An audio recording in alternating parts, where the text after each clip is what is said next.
privately, we're gonna start putting out flyers, at different places, maybe the post office, the feed stores. Well, I was gonna say, like you say, the vet's offices and the feed stores. Right, where we frequent, maybe even where we do rent the equipment, and if everybody can just educate themselves and spread the word, because we could lose every bird in Phelan. We're a small town.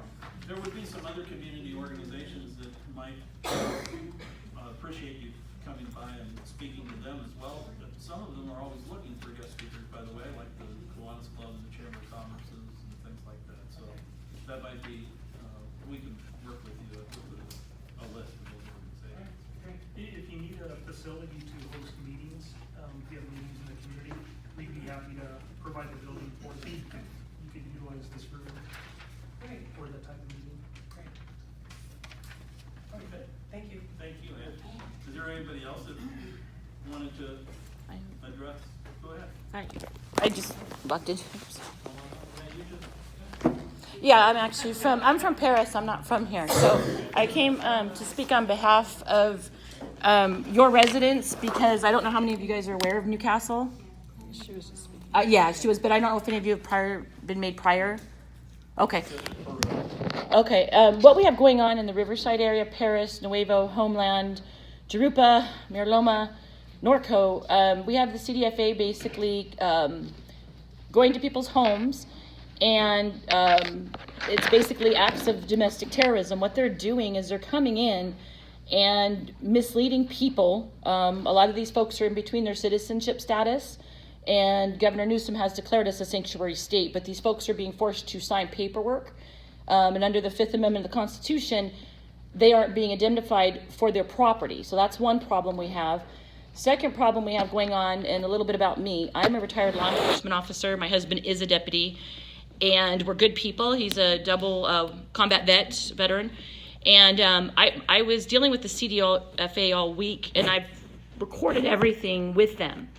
And they told me that they did not want to kill my birds. They would not kill my birds, and I have it all recorded.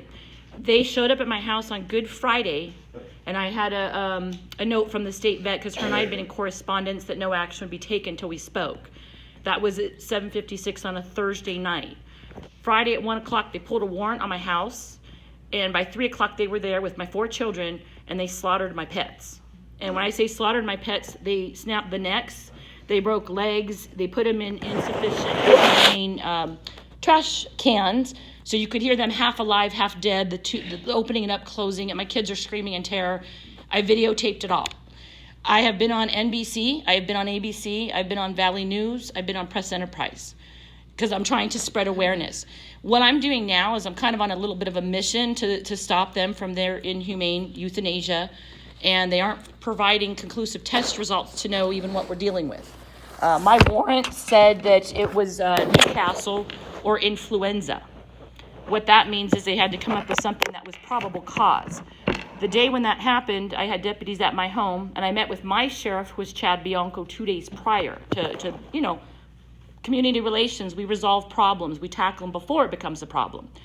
Well, that guy went missing, and I still haven't heard from him. It's been 6 weeks. I've emailed him. I called him. He was supposed to have me in for a meeting, and I've still yet to hear from him. So if anybody knows where he is, hope he's okay. I've spoke with Senator Roth's office, which is our senator. I've met with Melissa Melendez, which is my district rep. I've also met with Tanaka, who is the Miraloma Jurupa rep, because we have a lot of citizens that are in fear. Tomorrow I have an elderly woman who is a victim of a heart attack. They're coming to slaughter her pets. She does not want to call the police. She's messaged me to be there, so I'll be with her tomorrow in Romoland. And I'm having an issue with that, because I'm no longer a police officer. I'm a person. But now I'm taking police-related calls because they aren't showing up. Law enforcement's deal on this thing is we've had Riverside County Sheriff involved in it. So we reached out to one of their POI guys, a Sergeant Ponder, who he kissed it off to Highway Patrol. Highway Patrol re-kissed it off back to them. They kissed it back off to him. He sent me to a sergeant. That guy never called me back. And we sat in limbo for a while, so I got a hold of a lieutenant who was very agitated and basically just hung up on me. My father is Highway Patrol, so now I'm stepping up and dealing with the commissioner on this, because I have a problem with law enforcement officers that are public servants that are not protecting their people. We had an individual family in Jurupa, that elderly woman, she's was Highway Patrol. Her husband, Purple Heart recipient, Vietnam, they raided their home over the birds and the woman collapsed. I mean, just totally went down. The sheriff stood there, and I'm calling 911 because that's what you do when somebody goes down. This woman almost lost her life. They found the need to take her husband from her side and go in the backyard to look for birds. This is how outrageous this is. I am actually working with a higher entity, about as high up as you can go, because under the Title Code 18, Section 242, law enforcement and public officials are to identify themselves to the rest of us. They're not giving any identity, so we have no clue who these people are. My backyard, I had 30-some people in my backyard. I asked the deputy to please, ID these people, put them in the system so at least we know. They refused to do that. So to this day, I live in fear because I don't know who's going to be showing up at my house or anything about these people. So what we're trying to fend off here with you folks is to get your involvement. All of my county soups from District 1 to 7, starting with Supervisor Jeffries and Hewlett, all of them, they're all aware of this. I spoke at the county meeting. I've emailed them all, so they're aware. If any of you kind of deal with them on a regular basis to try to find out, to get involved in it before they come up here and do it to your city. We had today there was a kill that was supposed to go down your city, and I was asked to come, and what I do is I record what these people are doing. And this gentleman, he's got limited English, and there's some very strange stuff happening, but nonetheless, I was there. And I'm assuming they're CDFA. I don't know. I did go to your sheriff's department. We had a deputy speak with us because I said, "Who are these people?"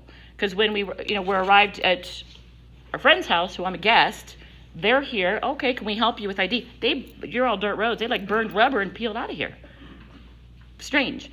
So I'm basically recording and documenting everything. Nothing is illegal, and I'm only merely utilizing my First Amendment right to document, your freedom of speech, freedom of press. So if you have any questions, there is a whole Facebook page dedicated to this, and a website's in the works, so you can look at all these videos I speak of, because a lot of this I know sounds very crazy, because you can't really make it up, and it is that crazy. But if you folks want, take a look at the videos yourself and understand.